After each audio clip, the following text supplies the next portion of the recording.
Hello, hello, and welcome to the All In podcast with Nate Peo. Of course, I'm your host, Nate Peo. My guest today is Barry Schlouch.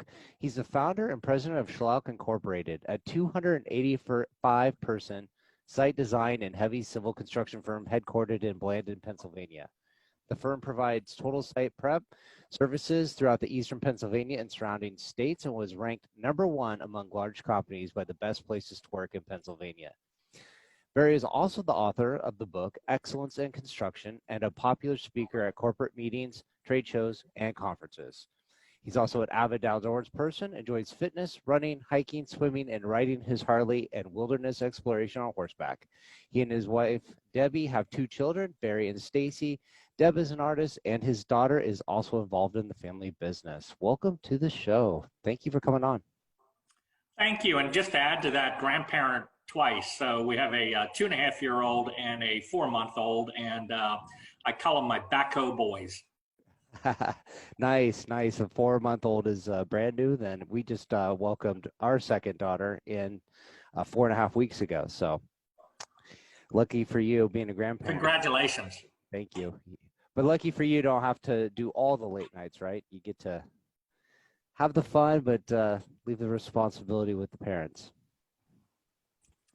Cool. So usually like to start off my conversation with a little icebreaker and get your take on the word luck. Do you believe people are lucky? What does that word mean to you?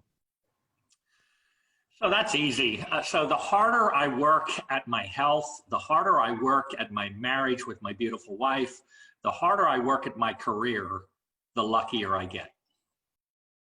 Yeah, I think there's a lot to be said about putting in the effort so that when the opportunities are there, you're able to take advantage of them, but they just don't happen by accident. You have to put in the work and the effort to make things happen. They just don't magically appear. So you've written a book, Excellence in Construction. You founded your own business in the 80s. I was looking at your website. It was basically from nothing. You didn't have any equipment and any employees, and now you have a big outfit with a lot of people working for you, a lot of equipment, a lot of expensive machinery, I'm sure. Like, what was your journey from the start to where you're at now, and how did you incorporate the values of excellence in construction throughout your life? Great question, Nate. That's an interesting question, and it began. I grew up on a farm. So I went to high school. I went to elementary, junior, senior high with 400 students, and I think what separated me, because I was nothing special. I'm nothing special today. I was a C average high school graduate. Is I worked on a farm, and I grew up on my grandparents' farm.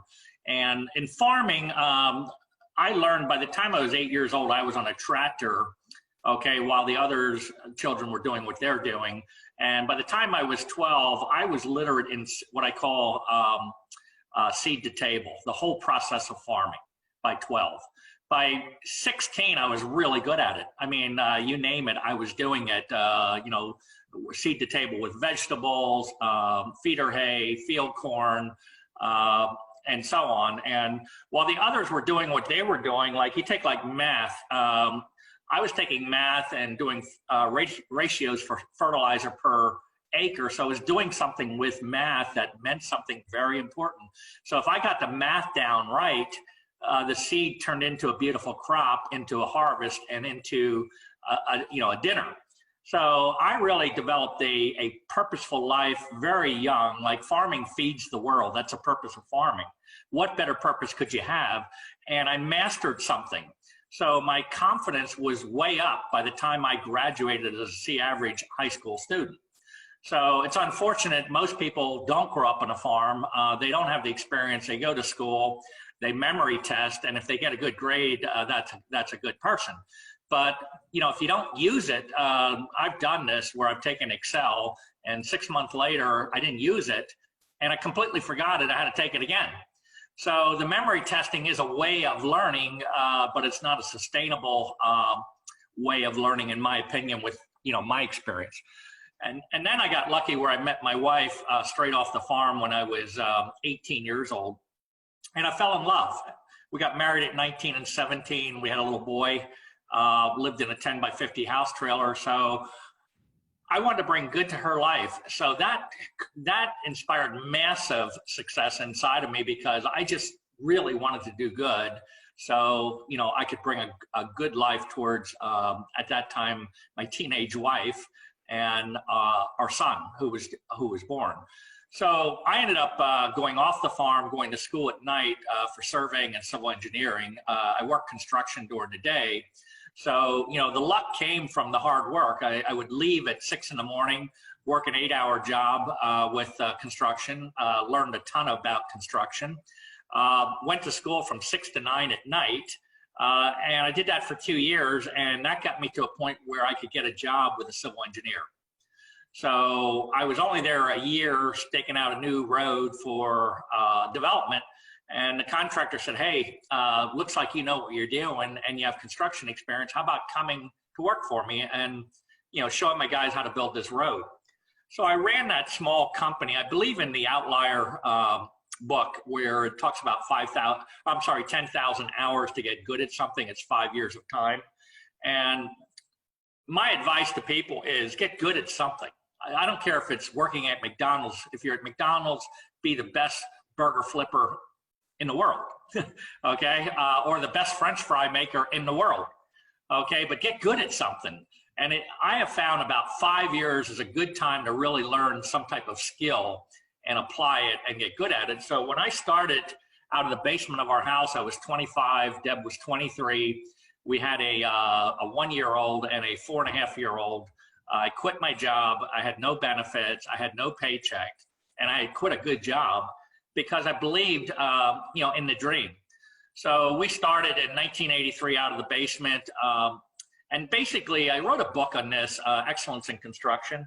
And basically, what I'm doing, again, I'm a, you know, high school diploma, C average. What I'm doing is I'm getting up, I'm showing up, I'm giving the best of myself to the work I do or to the life I have. And then I get a little better tomorrow. So, you know, I'm just paying attention to life by showing up, but I'm giving the best I got to this podcast right now. I mean, I'm all in, okay? So I'm all in all day long, okay? That's what I'm doing. And then when you're all in all day long, you're gonna learn something that day and you're gonna get just a little bit better. So if you cascade 37 years from when we started our company, we've completed about $1.5 billion in business. And we capitalized our company with $2,000. Most people can come up with $2,000. Let's take today, it's probably $10,000 if you can come up with $10,000. You know, and so about $1.5 billion we've completed in business. We were ranked the #1 best place to work in the entire state of PA by former Governor Ridge. And, you know, we employ almost 300 people. And it's a world-class organization, and it cascaded simply from showing up, giving it our best, and getting a little better the next day. Yeah, I think, you know, you have this background. I grew up in Nebraska, so I'm familiar with kids that grew up on the farm. I didn't actually grow up on a farm, but I knew kids that did grow up on the farm. And I think one thing that you're learning at that young age is the farm doesn't care how you feel every day, right? If you don't feel like, you know, good, you don't want to go, the farm doesn't care. You still got to get up and do what needs to be taken care of and needs to be done. And it kind of teaches you a lesson early in life that a lot of success is due to showing up every day and doing the work, whether you feel like it or not. And then you learn that at an early age so that when you're in your 20s, you're looking to start your career, start a business, like you're already ingrained that like you're going to do the things, you show up, do a little bit more each day, progressively move the needle, and over time you're going to turn it into something fruitful, and you're able to reap the harvest, whether it's in the, you know, the fall for that crop, or if it's in the you know, the future for your career. So that's a really, I think, important lesson to learn and apply, because I think a lot of my success in my career in construction was just learning to, you know, show up every day and, you know, have a list of things that needed to be done and just continuously getting stuff done and try to get a little bit better and learn the next skills that you needed to move on to the next role of your career and take those steps to move forward. Um, as far as, creating a business from yourself as I guess you'd be considered what, an owner operator when you started out, to running a business of 385 people, there's a lot to learn with regards to managing other people. There's a lot to learn about managing personalities and culture. What was, this shift of for you when you started going from, hey, it's just me and maybe a small crew, to getting to a point where you're stepping out of the day-to-day running equipment operations and becoming the leader of the company that you're creating? Great question, Nate. So I'm very, very disciplined. So I know my capability. Okay. I know what I can and cannot do.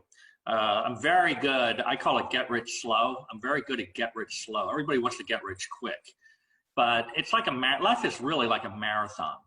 Okay. And it's really not about the completion of the marathon. It's what you become while you run it. Okay, so I'm very good at saying no, okay, to the right things. And I'm very good at sticking within capabilities. So like the first year in business, I knew I could do $500,000 in business, total business, and I could do it well. Not $1 million, not $2 million. So we did $495,000 the very first year in business because I knew I could do that well, okay? So the golden goose is doing great work. Okay, that's the golden goose. It's so easy to do crappy work. I mean, there's so much crappy work out there. I mean, try construction. I mean, unfortunately, getting people to show up and do what they say they're going to do and do it on time and do it for the price they said they're going to do, we're rare. I mean, we're an anomaly in that fact, because we show up, we do what we say we're going to do, we do it for the price we're going to do, and we do it right, and we do it safely. So I always stuck to the model of delivering great work. If you want to kill great work, just grow fast, okay? Because really, like we can grow 10 to 15% per year and deliver great work. If we grew 50% a year or 100% a year, and I've been down that road, it really compromises the safety, the quality, and the delivery because people just aren't trained. So, the skilled people is what creates the quality, the safety, and the outcome of productivity. So it takes time to invest, train, develop, to have a team that can continue that great work. So I've done that very slowly and methodically over 37 years. So now last year we did 94 million in business from, 500,000. Okay, not $1 billion, because I know that we did 94 million. Every single project was delivered with great work. It was done on time. It was done for the price we said it would do. And we got happy clients. And like 80% of our business is repeat business. When we do business for people that are like, oh my God, I've never experienced this in my life. Like, I want you back. So they keep coming back. So, but we're very good. We turned a lot of business down last year. Okay, and mainly there were new clients, projects that would have stretched us, and we're very, very good at saying no to the right projects. Yeah, I think that's a real hard challenge to do when you're in business, especially if you're trying to grow, to turn down work that's not the right fit, that you're not going to be able to live up to your expectations and fulfill on your promises. So you take the work, and then you have you let some people down, and then you get a little bit bad reputation, and it's hard to recover from. So it's important that you do pay attention to accepting the right jobs and being able to fulfill your obligations. Mm-hmm. The construction industry has a lot of challenges and a lot of things. A lot of it right now is regarding having a good labor force and finding the right people to do the work. What's been your biggest challenge with getting new blood, building a workforce in the industry of getting people excited to pursue that as an avenue for a career? So we still employ our first employee 37 years. Okay, even Steve Jobs nor Bill Gates could do that. Now, yeah, they made more money, but Paul Allen was with Bill Gates, and then Wozniak was with Steve Jobs, and they were very instrumental in the success of that company, both companies, Microsoft and Apple. But if you notice, 10 years, they're out, okay? We still have our first employee, and he's world-class today. I mean, a guy by the name of Steve, world-class, okay? So we're really good at attracting, retaining, developing, and also in succession as well. So I really focus, I needed to get really good at what I just said on how to attract, retain, develop, and also succession.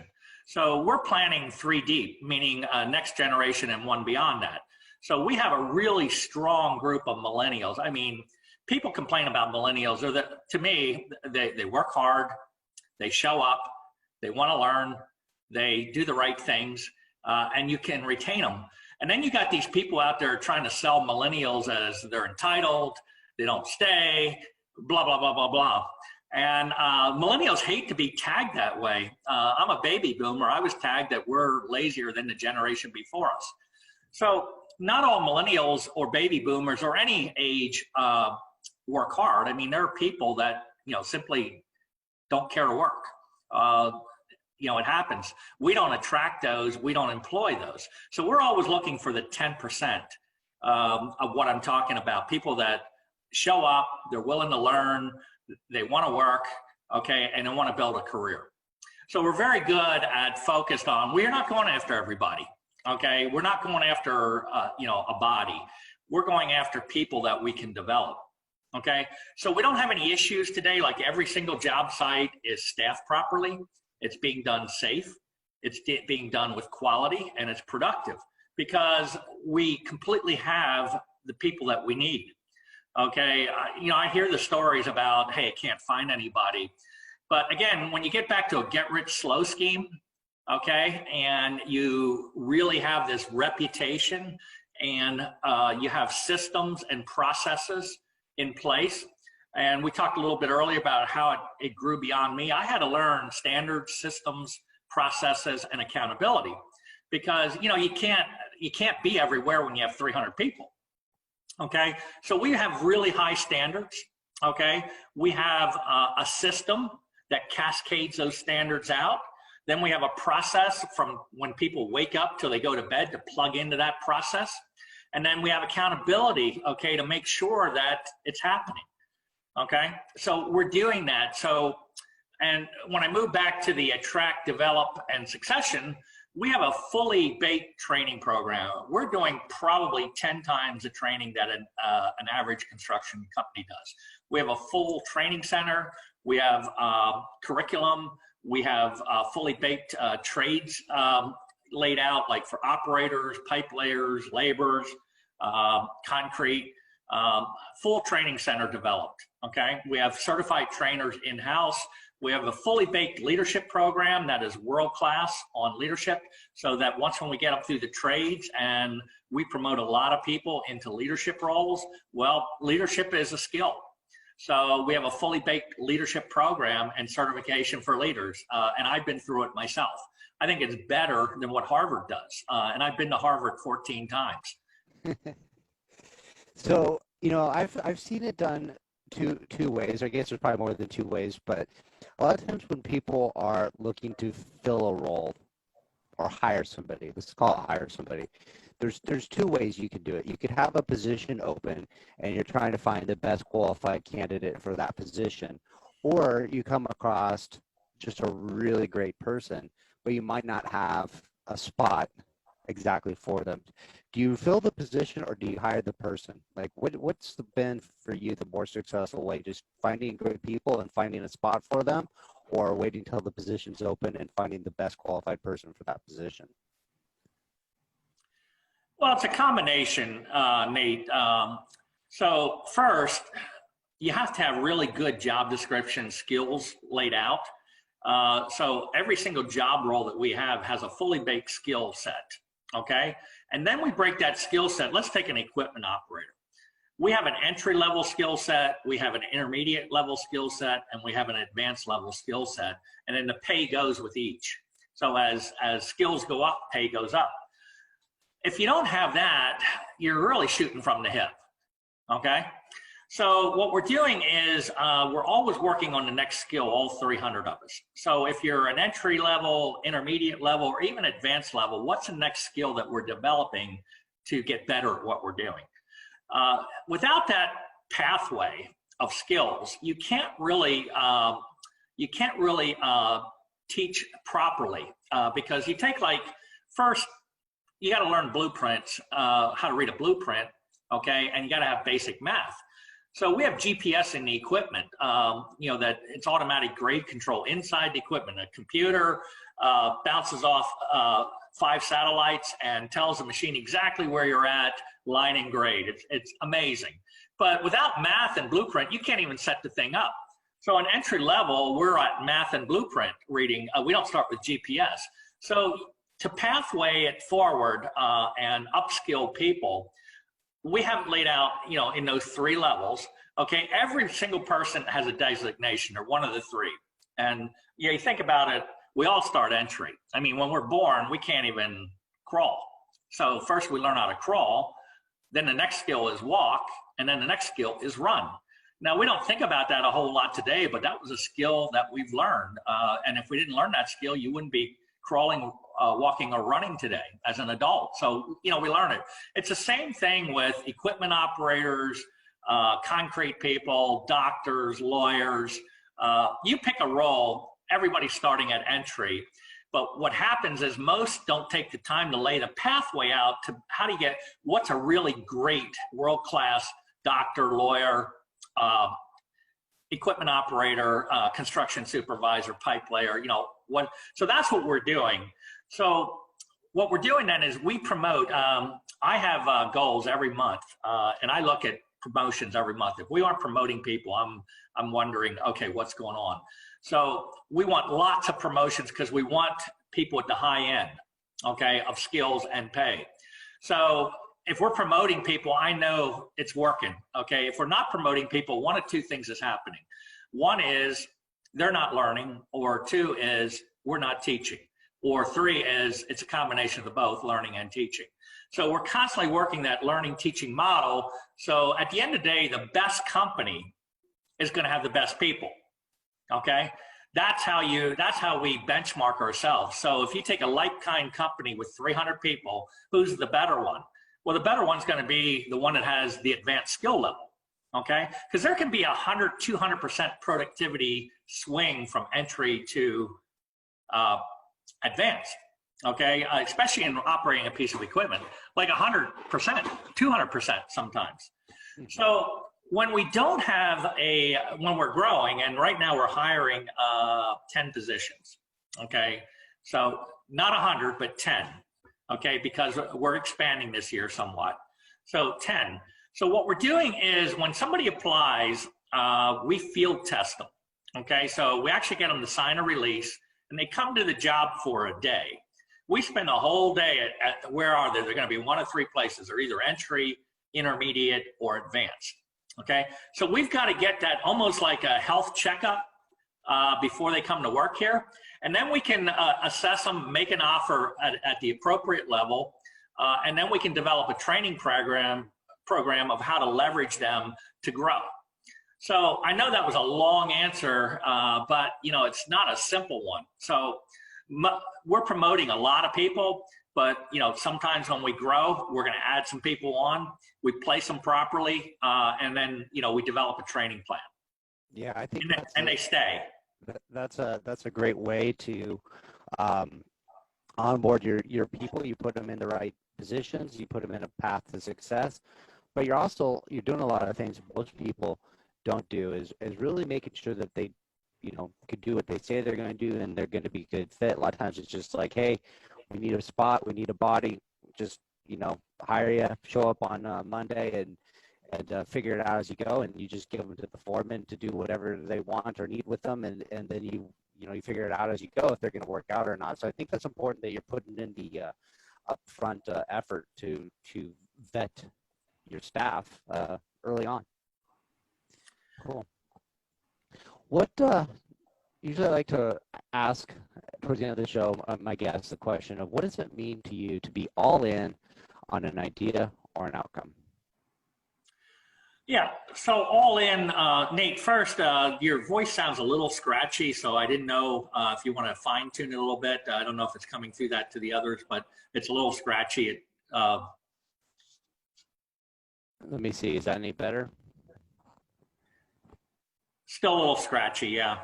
Yeah, there's probably a bad connection with the internet. I'm going to make you the host and come back. Okay. All right, sorry about that. But where we were at was finding out what your take is on what does all in mean to you around an idea or an outcome? So all in is easy. So I teach this actually. We every morning, all 300, we start with a morning safety huddle, and it's 15 minutes. We talk about what are the potential safety hazards for the day. What are the safe work habits that we need to apply to be safe throughout the day? We also talk about the quality assurance. What are the things that we need to do right all day long so that we have a quality outcome with the work? And then we talk about productivity as far as what the goals are for the day. Okay, so to be all in on those three, safety and quality and productivity, there's only one way, okay? And that's to be present. Okay, the mind sometimes will either be one of three places. It's going to be in the past, contemplating something that happened, or the future, contemplating something that might happen, or focused on the moment. Okay, the toughest is to be present on the moment. So it's a practice. I do qigong every single day. That's the way I practice it as a reminder. Otherwise, the mind just kind of takes over. So either your mind is going to take over you or you're going to take over the mind. So I put my hand out when I start Qigong. To the left is the past. The right hand is the future. Okay, right now we're not going to live in the past and we're not going to live in the future. We put our hands together like a prayer mode and we're in the present. So the present is I'm listening to every word you're saying, Nate. I'm being mindful and thoughtful of my behavior, my attitude, my actions, my behavior at this moment. And that, if we do this today, we're going to go home safe. We're going to do things right. And we're going to be productive because we're focused on the moment, the work at hand, the behaviors at hand, the mind at hand. So present, all in is 100% present. That's what it is to me. That's a very unique answer, and it's one I hadn't heard before. So I like your approach on it. I like the idea of staying out of the present or staying out of the past, staying out of the future, right there. And it's a hard thing to do because, like, even when you start thinking about, like, I'm going to just focus right on this moment in front of me, you start thinking about maybe something just at the back or just about to happen or maybe down the road a little bit. So awesome answer and an awesome way to approach it. So I'm curious, you've gone from, I think your first piece of equipment was a backhoe, is that correct? Yeah. What has been your favorite piece of equipment to operate through your career?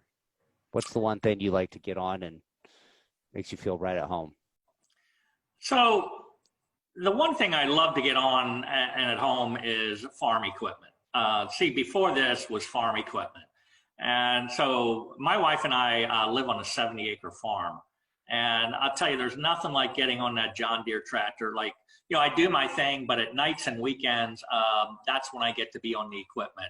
I'm actually not operating equipment at our company. I'm not, honestly, I don't have the training today to stay up to date, with running the company. And I don't want to jump on something and be unsafe. So, that's been delegated to, we have over 100 quality equipment operators. So, my job is leading today. Although, when I see it, I just love seeing it every day with what we do. But the farming is still that's my way to, that's my meditation. Like we were baling hay last week.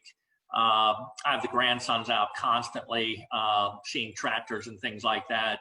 So yeah, I have a John Deere tractor on the farm with a backhoe. I'll go up and, a tree comes down, I'll cut the tree up, dig the stump out. That's my favorite. Very cool. Going right back to your roots.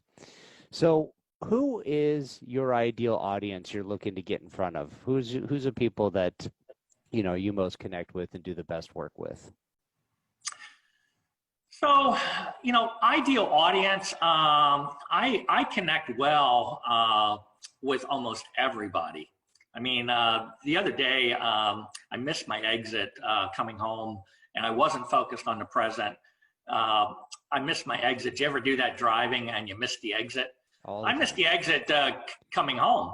And I'm like, wow, I got pissed off at myself, got off at the next exit to turn around, and I'm sitting there. My wife is with me at the time, and I'm pretty tough on myself. Like, why did I do that? And next thing I look over, and there's this homeless guy standing along the street, and there's like 5 or 6 cars, and he doesn't even look at me. I think he was so used to being rejected. None of the cars opened their windows up in the line. So I got out of my anger mode real quick, opened my window and said, hey, we'd like to help. So we're talking about connecting now. So he comes over to the car, I get my wallet out, I get money out, and he says, hey, my name's Scotty, what's your name? And I said, my name's Barry, nice to meet you. And I handed him I said, we'd like to help, and I gave him money. And he said, can I say a prayer for you? I'm like, wow, so this Scotty's now saying a prayer for the 2 of us and Deb as well. And it was a beautiful prayer. So the light turned green. I said, take care, Scotty.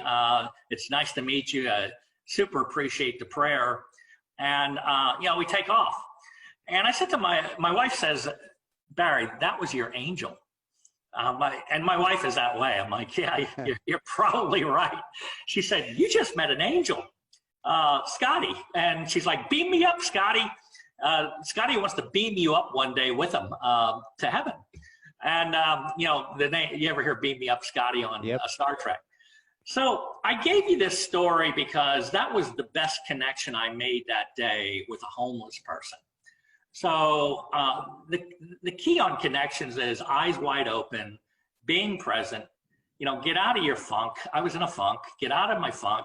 I would have missed that whole opportunity the other 5 cars in front of me that kept their window up, didn't even look at the guy, okay? And, connecting with a homeless guy that said probably one of the most beautiful prayers. And I will remember Scotty the rest of my life. Yeah, I think that's a great and amazing story. And it all starts with, missing your exit. And if you hadn't missed your exit, that event doesn't happen. And you change your mindset really quickly to be present in the moment. So I love that story. Yeah. Now I will tell you, there are people like I have like 20,000 people that follow me on social media, and there are people. I have a lot of people blocked on social media. Okay, and these are the type of people that I block. I mean, they're chronic complainers, or chronic negative. I hate Obama. I hate Trump. I hate my community. I hate whatever. And, they get to do one comment on my page like that, and I block them because I just don't really have time for it. I really, I didn't wake up with Obama or Trump this morning or any of them. Really, I woke up free to pursue my goals and dreams. And, that's what I'm doing. Okay. Connecting with you and your audience. That's where I want to be. So I don't have any time for, this negative crap that goes on that, and I don't have time to even argue with them or debate them. I don't want to debate them. If you want to hate your life, or if you want to hate your community, or you want to, whatever you want to do, go for it. But don't call on me to be with you. Yeah. It's like you wake up and you can get sucked into a void of what you can and can't control, right? And you can go there and argue with people about things you can't control. or you could take it, turn it into yourself, be present in the moment, and work on the things that are within your control, whether, they're, and just stop spreading the negativity. So definitely appreciate that approach. So if people want to get connected to you, they want to, learn more about you, what you're up to, where should they go to find you? Well, they can find me on Facebook, Instagram, LinkedIn, Twitter, website. So any of those, it's, Barry L. Schlouch on all of them, SCHLOUCH. So if you put Barry L. Schlouch in, or Barry Schlouch, I'm going to come up on any of the social media channels. Awesome. So I encourage well, first of all, those will all be listed in the show notes. You'll be able to reach out and connect with Barry. So I encourage you to definitely reach out, say hello. And if you do have a conversation, let him know that you heard about him on the All In podcast with Nate Pale. And Barry, thank you for coming on the show and talking about excellence in construction, a bit of your journey and a bit of your views on life. I had a great time chatting with you. Yeah. Hey, Nate, I really appreciate what you're doing. I mean, this has huge impact to get the word out, and it's a gift to help other people. So what you're doing is kind of what Scotty did for me. So you're doing that for your audience. So go Nate. Yeah, thank you so much. Anyways, take care. Had a great time chatting with you. All right, bye-bye.